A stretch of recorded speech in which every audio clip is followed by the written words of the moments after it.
sexy people. Tis Dave, tis Duncan from Metal Epidemic for another album review. For this review, Duncan and I have been checking out the New England Quartet's new album, 4 Years Strong.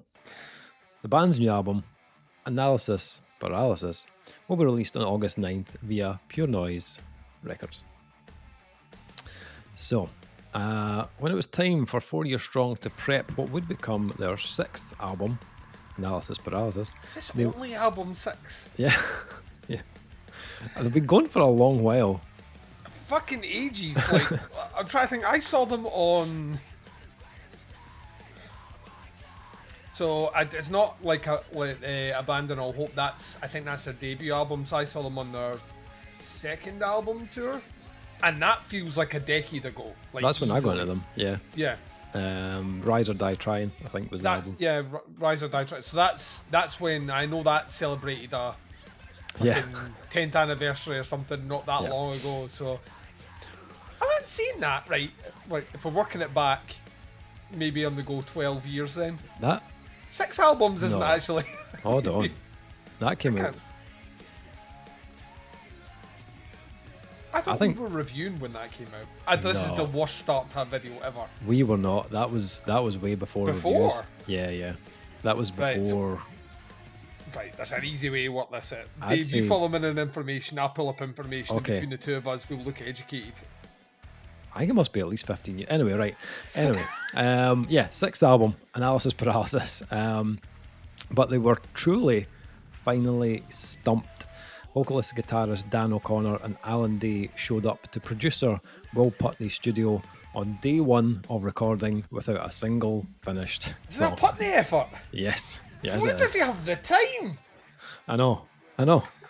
In stark contrast to the 40-some ideas they brought to the table for 2020's Brain Pain. An album I really liked. I will say I personally felt that was a return to form for the band. Yeah, agreed. And filling in details here, Enemy of the World was the tour I saw them on, and it was 2010. Rise or Die Trying, I think, is their debut, and that was 2007. Right. I think there's an album before that. Right, well, if they had an album before that, right, so Rise or Die Trying, Enemy of the World, this once again is shite content, and what in some way, shape, or forms 2011, and then everything gets murky. Brain Pain was 2020. What's that one? Their self-titled album, which I actually really enjoyed. Maybe I actually enjoy a lot more of this band than I'm claiming. That's 2015. So yeah, 2007 to now, so almost 20 years on, 6 albums.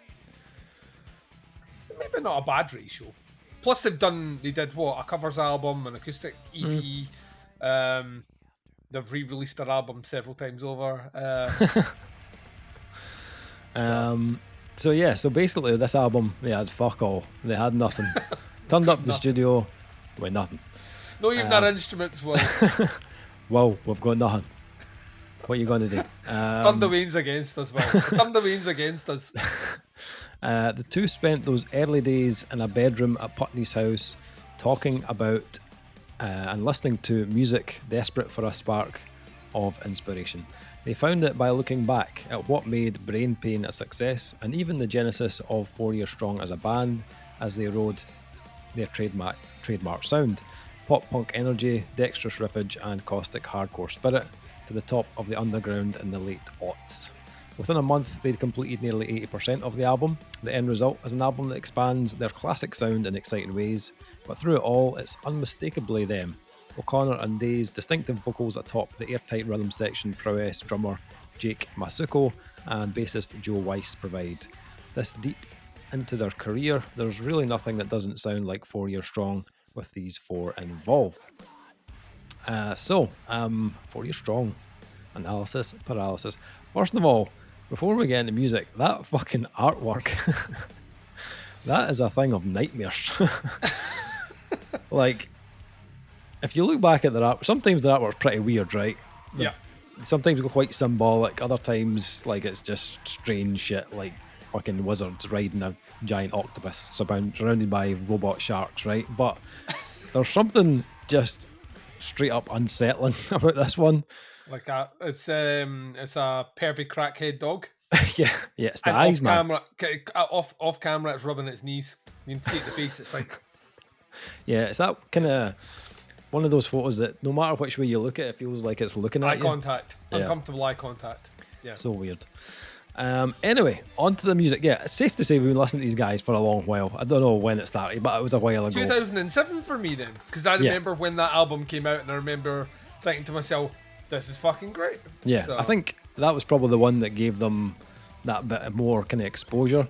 And then after that, it did seem to kind of like snowball into bigger tours and big labels. And because for the context for the kids out there, bands like A Day to Remember were starting to take off big time. yeah, And I remember, like, we were in a band at the time, and whilst we were more tolerant of bands like A Day to Remember, who clearly had a gimmick, that gimmick was the big chuggy, hardcore, bouncy riffs, but the pristine pop vocals.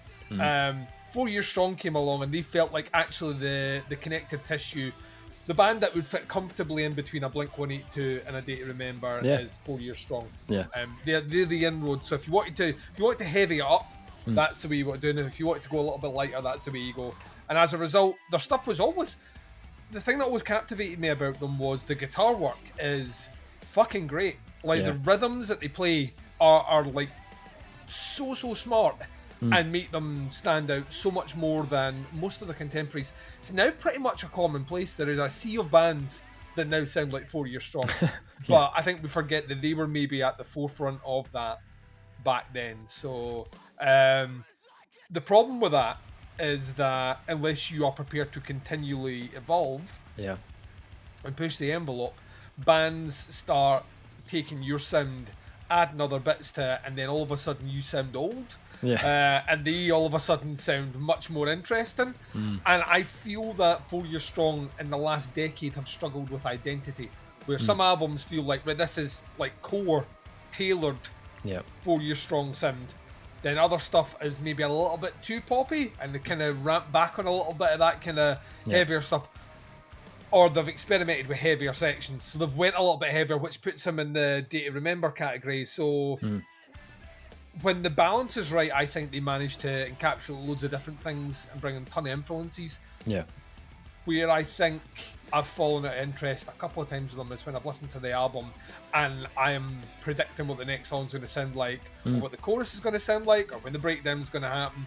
And when it becomes a bit like that, I lose interest. Yeah, I agree. I enjoyed the last album. I thought Brain Pain was a good release. I think I agree with what you said. I think it was a bit of a return to form. Like they delivered the big hooks that they're known for, but they showed like a quality in their songwriting that they are one of the better bands to be doing this sort of stuff, and they've been at it for obviously a long while. It maybe wasn't the heaviest release they've ever put out. There wasn't a huge amount of like the kind of more metalcore type stuff on it, but the hooks were there. So yeah, I was interested to hear where this was going to go, if it was going to be another repeat of that, or we're going to get something new, or what was going to happen with this one. And after listening to this quite a few times, I feel like this does feel like, it does feel like another extension of 4 Years Strong, and that the previous album, it has all the components of a 4 Years Strong record. But for me, I think there might be even more range on this one than there was on Brain Pain, both in style and in heaviness. There's a lot here that gave me flashes of like 4 Years Strong 10, 15 years ago, but there's also some new ideas in here as well. And when the first track kicked in, Aftermath, Afterthought, I was like, what in the Trent Reznor is going on here? Like, it's 100% Nine Inch Nails. What is happening? It's kind of circa 2016, 2017 Nine Inch Nails. So, not expecting that. Absolutely love it. I was like, this is like, you've got like a real like industrial vibe on this track, and the rhythm, even like the kind of mechanics of the track. But that then launches into like a huge kind of metalcore type groove with these like Limp Bizkit type like harmonics and the guitar work. And I was like, right, this has just kicked off in a way which I was not expecting at all. A big hefty opener, but a bit of a banger as an opening track goes. And instantly I was like, right, this might not be a typical 4-year strong album that I was kind of expecting to get. And although like the characteristics of the band are all over this album, there are little moments like that throughout the album that kind of catch you off guard, or even give you like a bit of a throwback. I thought like as it moved into Bad Habit, we had more of a kind of pop punk kind of streak. Also a very kind of early 2000s kind of post hardcore vibe in certain parts. There was little like glimpses of like a band like Finch coming into just, there's a kind of build up into the chorus. I was like, well, that's very kind of Finch-esque sounding. But there's also like little nods to kind of punk and alternative as the album starts to kind of unfold. You've got things like Maybe It's Me. I had a bit more kind of, like you mentioned, Blink earlier. There's a little bit of kind of more modern kind of Blink vibe on that track. Undercooked's got maybe some more like 90s alternative kind of melody mixed in, but with something a bit newer. There's a little bit of kind of Turnstile going on there as well. And then like Out of Touch was giving me like early 2000s kind of Sum 41 kind of stylings and some of the like vocal rhythms and stuff. I'm sure there was a track that was a little bit kind of Wheatus as well, maybe Dead End Friend possibly. But yeah, it was giving me lots of kind of like nostalgia, but then there was also like just lots of it that was like 4 years strong as well. But that's not to say this album just sticks within that like alternative pop punk realm. The album actually gets pretty heavy at points, and I think that's something they've really nailed on this album. I think the balance of hooks and heaviness is just absolutely spot on in this. For every like sing-along chorus that you get on this, they follow up with like an absolute neck breaker of a riff. Bad Habit, like for example, has that like the pop melodies, but it's got a metalcore breakdown that just grooves like a son of a bitch. Then you've got things like Daddy of Mine, which is like huge Every Time I Die vibes, where they're kind of letting that more kind of hardcore side of their sound, and the pace and the kind of the intensity of it. But even stuff where they start like extremely light and dreamy on the album. There's a track called STFIL, which is Sucks to Fall in Love, and it's all like airy synths and clean guitars, and then when the chorus kicks in, like the guitars are huge, like absolutely massive sound. One of my favorites was probably Roller Coaster. I mean, how can you not 10. love a little bit Roller Coaster? I mean, that was awesome. Like a killer verse, chunky, kind of groove heavy, but like lots of little kind of punky switch ups in it. Great hook, and then they hit you with like the Red Hot Chili Peppers sample at the end from Roller Coaster before annihilating you with this like massive bendy kind of breakdown, which was kind of a la like Stray from the Path or something like that at the end. And then end of the album, they finish it off in a very kind of heartfelt way on How Do I Let You Go, which for all intents and purposes is like the ballad of the album. But it's really the only time on the album where they get to that kind of level of kind of intimate. But I really liked it as a closer. I think it's got a massive chorus. I could hear it like 100% closing a set as well. I think it's got a strong enough payoff in the chorus that, you know, it would leave you kind of feeling elated at the end of a gig. So I could totally feel that kind of closing a show. Great vocal performance as well. It feels really kind of sincere on that last track. But to be honest, I think like this album is great front to back vocally. I think the harmonies are just on point. Great choice of melody. And like I lost count how many hooks this album actually has. Like it's so many hooks on this. I really like this. I think this could be one of their best albums. It's probably one of their most varied, but they never really like overstep and jump into a style or idea that feels too far. Once again, though, I think that the songwriting on here is probably the highlight. I think these guys are very, very good at what they do. They're like lifelong friends, I think. I think they've been playing before, they were playing instruments before they were in a band together. So that you get when you lock in to someone as a musician, and like, I mean, you can be as confident to show up at Will Putney's house without a riff rack. You know what I mean? Yeah, yeah, That to me shows that you have confidence in your songwriting ability. Yeah, Because for sure. otherwise, Putney don't take no shit. You know what I mean? Yeah. So Yeah, I mean, I think at this stage in their career, they do have a formula to it, but they are extremely good at it. And I love the little kind of changes they made on this album, just little things to kind of keep you guessing.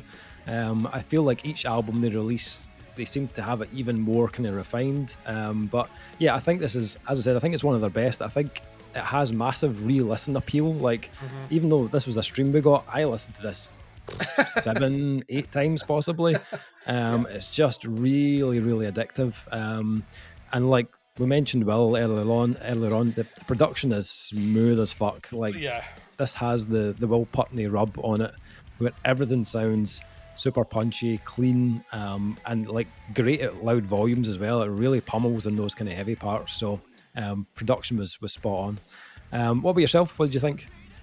right, yeah, I'm gonna pretty much echo a ton of stuff you've just said here. To me, this is, I would say, top 3 for the band, maybe even top 2. Like, I've spun this a lot, and it's mostly, well, it's kind of twofold. One, we've had it at a time where the weather's been a bit warmer. Now I'm going to preface that by saying it's still Scotland though, so I say warm weather, still been fucking miserable, but it's been warmer weather, and I will be of a certain temperament to fling in a little bit pop punk when it's warmer. It's my tap saff weather. I mean, that's what I do. I keep my top on, play pop punk. But yeah, like to me, the thing that this album excellently executes is that mix of styles. Like, even the songs, there are no two songs side by side that sound the same. Now, there are 4-year strong albums where 2 songs side by side could just be 1 song, right? They don't do that here, and I think that's smart. I think also I feel a little bit more of a vulnerability. I hear more maturity from the band, and confidence in spades and instrumentation. The fact that you open with something which is like not characteristically at all of their sound, but it sounds. I would listen to an album with that. Like, see if they wanted to like start doing more kind of quasi Nine Inch Nails industrial elements in the music, they pull it off. Well, it's same with even Bad Habit starts off with, it's 2 steps away from being a little bit chunky new metal at the start. It's like it's almost a John Otto beat. You know what I mean? But they hit those punches when they need to. They hit those breakdowns and those kind of slower sections when they have to. The riffs are infinitely entertaining and they switch up in a really, really cool way. Vocally, they've never had an issue. They've always been like top tier vocally. I think in this one, I've heard a lot more of the quieter tone, where they're not putting a bit of aggro or angst behind it on this one. So you get like pure unabashed cleans, and they're great. They're absolutely brilliant. They don't overuse the gang vocal, which they've done in the past at times where I'm like, oh, it's kind of gets a bit predictable. So it just kept switching up. It kept showing me different sides of the band, which this far into their career, I will always applaud a band that's willing to take a risk, because you have your fan base knows what they like. If you can continue to expand on that, plus take your old fan base with you, fair play to you. And why you could not be a 4-year strong fan and not enjoy this album is beyond me. Putney, man, honestly, I love the production on this. I like it is vibrant, it's fresh, it's just full of life. It's like just like a really joyous listen, and that's through absolutely everything. And he's obviously working with a ton of different instrumentation in the band would generally bring. So that's kind of cool as well.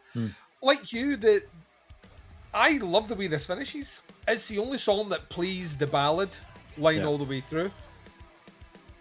Previous albums, they will have maybe had 1 or 2 of those songs in it, but this one they've saved it to the end. And I actually think, as a result of that, you finish on this kind of almost melancholic sort of serenity that, you jump right back and then flip it on again. I hate streams, but I've listened to this stream a lot, and the band just keep evolving. I mean, Yeah, I would not have said at the start of this year that I was going to be in a position that I think 4 Years Strong maybe have at least another decade, maybe more than that in the tank, and could continue to evolve their sound in a way that I would find really interesting. So yeah, it's like I need the balance, Dave. I need the balance of what a band like this brings to the table, and you can argue that kind of poppier music isn't really heavy and all those things that come with it. The guitar playing on this is fucking awesome, and I challenge a ton of metal bands to do what these guys do, plus be able to sing the way they do. So yeah. Great. Nice. So scores for this new album, 4 Years Strong. I think this is really, really good. It's one of those albums where, like, certain albums you hear and you think, right, live, I think they could play this, maybe wouldn't play that. This album, you could play this in its entirety. The whole thing. It would fucking flow really well in a live set. So I won't be surprised in like 10 years' time if they're still going, that they do like, we're going to do an anniversary of this album, we'll play it in its entirety, because it would totally work. I'd love to see it live, actually. 4 Years Strong, they've still got it. Like this I feel like this is better than the previous album. The last album did really well critically. I feel like this is more varied. I feel like the band are like on point on this, and the production is fresh was a good word, Duncan. It is very fresh. I'm going to go 4.5 out of 5 on this one. Really enjoyed it. What are you thinking? I'm right there with you, man. Honestly. This is another one that is going to easily just slip into rotation for me. Yeah. It's just like you can, like, it's fun to listen to in the car. It's fun to exercise to. It's fun to just like chill out to. And if it's nice weather, all the better. So yeah. Awesome. 4 Years Strong, Analysis, Paralysis, out on August 9th on Pure Noise Records. Links below at the band to pre-order. Check out, have a listen. Let us know what you think. That is the review. Thanks for checking out. Much appreciated. We'll be back with another review very soon. But until then, take care. Speak to you soon. Bye, everyone.